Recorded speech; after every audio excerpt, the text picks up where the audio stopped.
care. Bryan Clayton, I'm excited to talk about what we're going to be talking about because, man, it's near and dear to many of our listeners and viewers' hearts because they all have lawns. How does that sound? Thanks for being here. Awesome. Well, it's my pleasure. Thanks for having me on. I'm excited, man. You really are the Uber for lawn care. But why don't we go ahead really quickly and tell your story? Because really, you've made a huge transformation. Now you're kind of a tech dude. Why don't you go ahead and tell your story just really quickly, and then we'll get into the nuts and bolts of it. Yeah, so my name is Bryan Clayton. I'm CEO of a company called GreenPal. GreenPal is an online marketplace that works like Uber or DoorDash or Instacart, but for lawn maintenance services. So if you have a home or a rental property, you need to get somebody to cut the grass, you just pop your address into the app. And then lawn mowing services nearby, you compete over the lawn. You get 4 or 5 quotes in a matter of minutes. Then you hire the one you want to work with right through the app. They come out and mow it, and then you pay them through the app. And if you like how they did, you can just set it up for every week or every 2 weeks, and it just happens. And you can manage multiple properties through the app. Up to we have one investment group in Atlanta with 300 properties on the app. So it's built to manage multiple contractors with multiple properties in nationwide United States. And GreenPal is a 10-year overnight success. My 2 co-founders and I have been at this for a little over a decade. Now we're nationwide in the United States. Any city in the United States, you can use it to order a lawn mowing service. Yeah, it's legit. It totally is legit. So, wow, it really, I mean, when I say the Uber of lawn care, it really is true. So, I guess your target market, real estate investors, real estate agents, any of the kind, correct? Yeah, so we have a lot of property managers, a lot of real estate investors, a lot of real estate agents use it because getting a reliable lawn care vendor is a hassle. They tend to show up maybe one time and they drop off the face of the earth, or maybe they don't show up at all. They kind of flake on you. That happens a lot. And so our platform is designed to incentivize these contractors and kind of hold them accountable through a series of ratings and reviews and different methods to kind of modulate them to where they show up on time and they show up on the day they're supposed to, and they want to do that. So then you can kind of hire them and then forget about it, and then it shows, and then you get a picture of the completed work when it's done, and you can pay them and kind of manage it all remotely. So yeah, a lot of investors, a lot of agents use it, and then just a lot of homeowners. Around 300,000 people use it every week to get lawn mowing done. The thing I like about your story is you went from kind of a traditional model. I'm not going to say a plumber like, but kind of a traditional blue collar worker, if you will, to now taking to a tech. That's a big deal. I think a lot of people should make that move because, man, a lot of things are going tech. You know, you can then get recurring revenue. Wait a minute, you have passive revenue. Whoa, that's even better. You have passive revenue. It's not even really recurring revenue, is it? It's pretty much passive, right? Well, so yeah, to your point, I spent 15 years in the landscaping business before I started GreenPal. So I started a little lawn mowing business in high school, stuck with that all through college, and then when I graduated business school, I thought, well, I don't really want to be a lawn guy, but you know, if I stop mowing grass and take a job, I'm going to take a pay cut. So I made a little business plan and ended up building it into a real company. Built my lawn care business into a real landscaping contracting group in Nashville, Tennessee, where I'm from. Grew that to around $10 million a year in sales over a 15-year period of time. That business ultimately ended up getting acquired by a national company that operates nationwide. And then after that, I took some time off, decided what I wanted to do, what my next kind of entrepreneurial journey would be. And I thought, well, somebody's going to build a platform that makes this industry that I know work as easy as ordering an Uber. And I just felt like I could do it for some reason. I felt like I could learn the tech side. I knew the blue collar side. I felt like I could teach myself the tech side. I was kind of naive. I didn't really understand how hard it was going to be, and that was good. That was kind of an asset.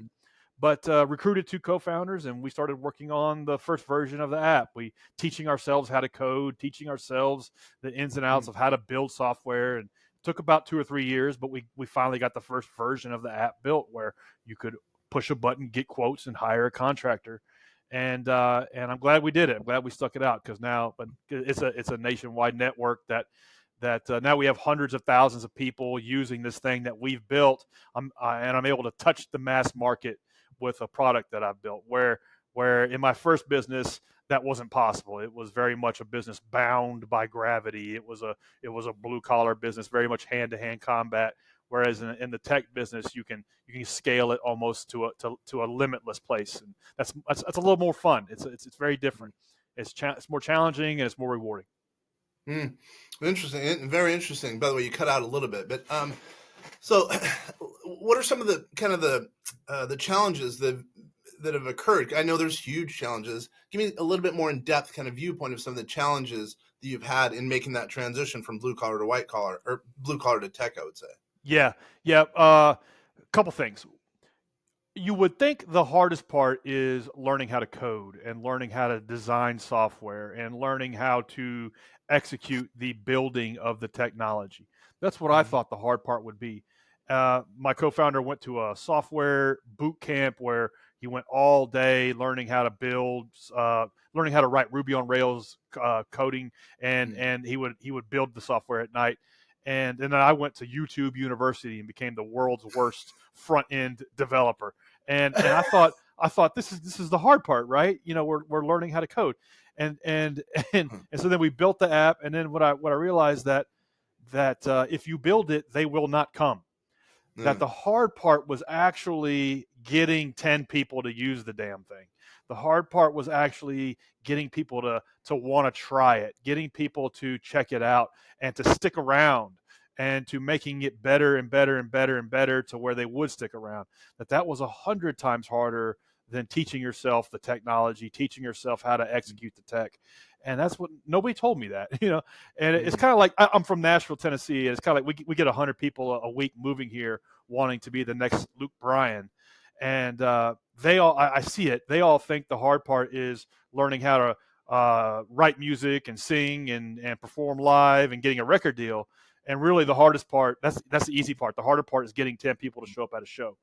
And Mhm. that's what starting a tech company is like. The hard part around learning how to build software and learning how to design software is table stakes. The harder part is distribution of that software and getting people to care about it and use it. And what kind of market? I would think a lot of our agents out there, we have a ton of agents out there. They're all about marketing. So give me some ideas of getting people to your website, because that's obviously key. Yeah, it's like the first time founder worries about the product or the service. The Yeah. second time founder worries about marketing and distribution.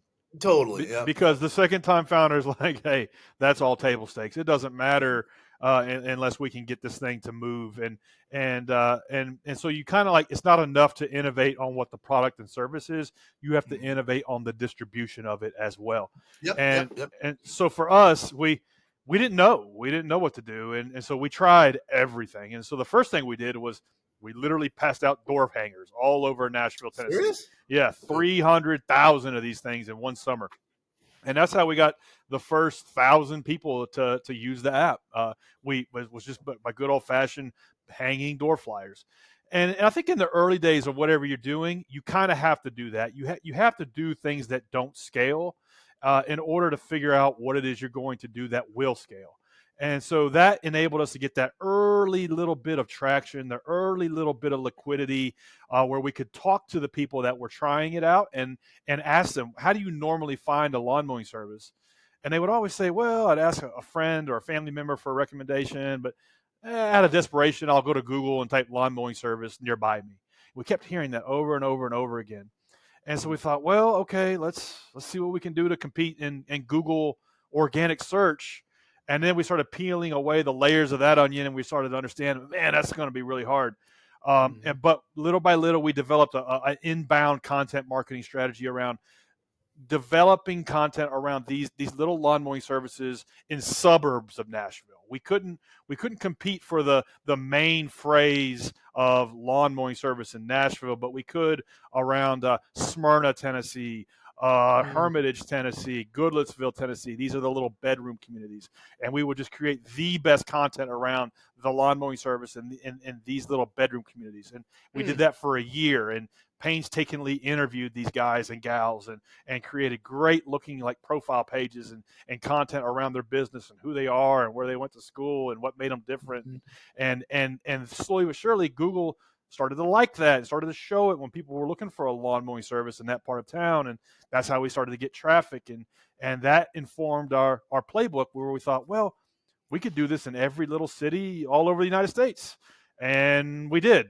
It took a decade, but we did. We developed a playbook where we could go to every major metro and start from the outskirts and work our way into the core of the city and build a metro from the outside in and from the ground up, so to speak, and do it one city at a time. And as time went on, we got faster and faster at it, and we started to make some money where we could move quicker and reinvest that money.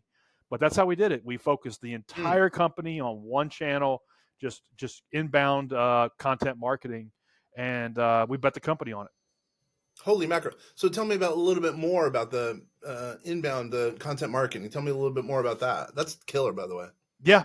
So it's basically something that you have to be willing to play the long game, and it's a lot like it's a lot it's a lot like dieting, really, where you do a lot of things day in, day out, and you see no results, but you know you have to do them to for it to work out in the long haul. And it's like you can go to the gym 30 days in a row and eat perfectly 30 days in a row and almost see no results. And nobody's going to notice anything differently about you. And that's the way SEO and content marketing is. You can work your ass off in that channel for 90 days and see almost nothing. And you have to really almost have faith and work a plan that's going to take a year to plant to bore out. And it can be helpful to work with an agency or work with a consultant that can kind of steer you down the right path. And really also educate yourself. I spent 2 years just consuming every resource I could around how to execute a content marketing plan the right way, and that was half the battle, was just figuring out what was a scam and what wasn't, and who was talking about the right stuff and who was talking about shortcuts, and really developing a plan that was going to take a year or two to play out, and just executing against that plan. And a lot of it was interviewing and creating the best content around these little small lawn care services that were operating in these corners of these cities that nobody else was talking about. Yeah, there were big companies like Angie's List, Home Advisor, Thumbtack that were spinning up Yelp, yellowpages.com, that had been around for 10, 20 years, and billion-dollar plus companies that were spinning up programmatic pages that quite frankly weren't that good, but they had more kind of clout behind them, and so they were ranking. But they weren't handcrafted pages. They weren't made by hand. They weren't made by interviewing an actual person, and so that's where we could compete at the time.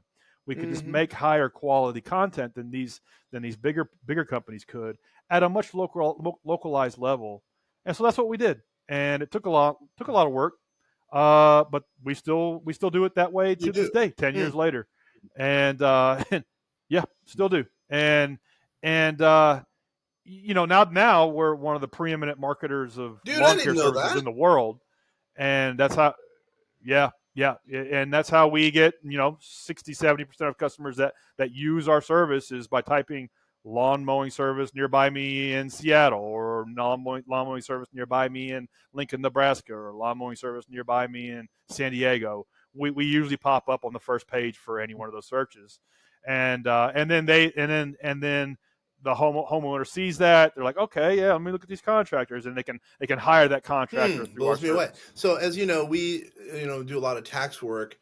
One of the things we do is tax work. We've been using AI for years, right? 2018 is when we really, or really 2010, but we really started in 2018, really getting it going. So well before everyone else. But so a lot of people are saying, there's a lot of bad with AI. Are you guys using AI for your content creation at all right now? Well, it's the jury's still out on if you can create these pages at scale with AI and have any success. We've done some testing, and to be honest, I haven't had any positive results with it. Something about a page that's written by a human being versus 100 pages written by AI. I don't know what it is, and I don't know if it's just something that a user just responds differently with an AI written page versus one that's written by a person. we're not having any luck with AI written content. We're testing it, but I wish we were, Cheaper, because it more would make our efficient, et life a cetera. lot Yeah. easier, and we would be. Yeah, Dude, but really? we're not Yeah, having any for luck us, with I it, to be mean, honest. obviously it's worked out for us for Yeah. years, but what I would say is, because we use it as kind of a foundation, and then we use the human creativity over and above that. But that's interesting. Yes, totally. Yeah, we're using the hell out of it for, okay, hey, I wanna write the best Mhm. roundup on electric lawnmowers, and so I'm gonna need to start somewhere. Chat GPT, give me an outline on where I should start, and then boom, okay, now I'm on first base, and that Yep. saves me 3 hours, right? And so using the hell out of it for stuff like that, and then also, like, keyword Mhm. ideation. It helps us a lot. It helps us a lot with cleaning up messy stuff. But in terms of, like, just saying, hey, here's a lawn mowing service in Bellevue, Washington. Here's a little bit of info about Mhm. them. Write me up a bio about them, and then do that times Mhm. 100. We've tried that, and to the naked eye, Mhm. it looks good. Google hates Mhm. it. Google hates it. Google won't even index it. And so it scares us a little bit. That's just kind of like what we're seeing on the ground. Now that could change, but yeah, Yeah, I get that's you. What that's that's about what we're seeing. social media? Because you really are a marketing company. If you really, that's what Uber is, marketing company. If you really think about it, and you're using. So, what about Yeah, social media? Are yeah. you guys huge, huge, huge on social media? Well, so for us, social media, we ignored it for the first half of the life of our company. For the first We five just years, didn't you even mean? do anything with it, and so because we just had such scarce resources, we went all in, literally, on Google SEO and inbound marketing. And then we started to, like, get people would ask us, like, in the live chat or something, like, hey, are you guys legit? Like, because I mean, I found you on Google, and you got a great reputation on trustpilot.com or on Google reviews, but I looked you up on Mhm. Instagram or Facebook, and it's like it's a ghost town. Are you guys in business? Kept hearing that over and over again. And we were like, yeah. I mean, check out our website. We got Yeah. hundreds of thousands of transactions. Now it's millions. And so then we started to realize, geez, we got to be everywhere. We got to be big on social media too, as not an activation thing, but not an acquisition thing, Yeah. but an activation thing. And so we're not going to get, so people aren't going to go say, oh, I want a lawn mowing service. Let me head over to Pinterest. Or I want a lawn mowing service. Let me go scroll through Instagram and find one, or even Facebook. Those Mhm. aren't good search engines, and they're not good places to discover service providers. But what they are good as, like, Confirmation. Yeah. is like a validator, a check. Like, especially if you're just, like, saying, who are these guys and what they're all about. If you search them on any social media channel, and then you see all of this rich content they're putting out and people interacting with it, Mhm. and say, okay, yeah, these guys are legit. I'm gonna put my credit card in. So that's why we invest in social media Well, now now, also you're but we didn't loaded, start but off doing that. it kind of flip flopped in some cases because some companies are getting going based on social media nowadays, on TikTok or whatever the case is. Yeah, yeah. I think if you, so when you're first getting started, you have to figure out, like, product market fit. What's my product, and who's the Mhm. market for it, and where's the fit there? But you also have to have, like, product Mm. channel fit. And so it's like, what is my product, and what is the channel in which I'm going to get my first 10,000 customers? And then you go all in on that.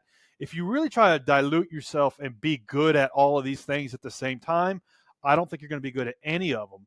And there's some products that are Yeah. perfect for TikTok, and there's some products that are perfect for Google, and everywhere in between. And you kind of have to Yep, I experiment totally and get it. figure So that what's out. next then for you guys? I mean, what's on the horizon? Obviously, you want to be, grow. I assume you want to grow, grow, grow, grow, grow. What's kind of the next step for you guys?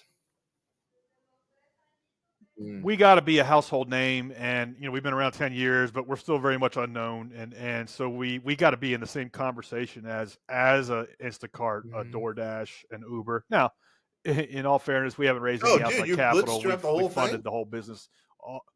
Yeah, the whole thing. Yeah, so it's kind of like these other companies, bought the mind share and the distribution with billions of dollars of capital. So it's not a real fair comparison, but still, we're grinding our way towards that.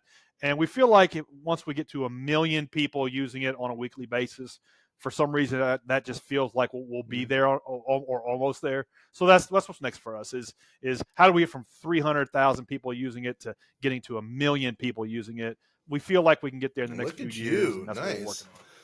Wow. This has been so eye-opening for me. So then, what's one thing we have not gone over thus far that you think can add some value to an entrepreneur, real estate investor, real estate agent, anyone out there who wants to take their business to the next level? Yeah, it blows my mind. Even pointing the finger right back at me. How often we'll just do the same repetitive tasks over and over and over again the hard way, and we won't look for a way to implement some sort of piece of technology to not have to deal Mm-hmm. with that certain thing ever again.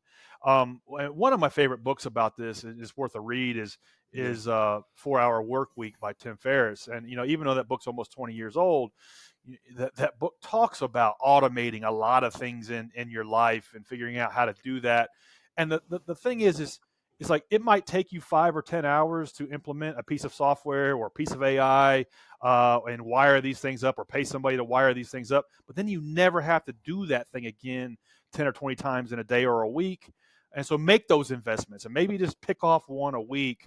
I myself catch myself doing this. I see a lot of realtors doing stuff the hard way. I have friends that are realtors, and I'm like, dude, why are you doing this with a Yeah. spreadsheet when you could be X, Y, and Z? So like just shedding light on that, like hold yourself accountable to maybe do one a month.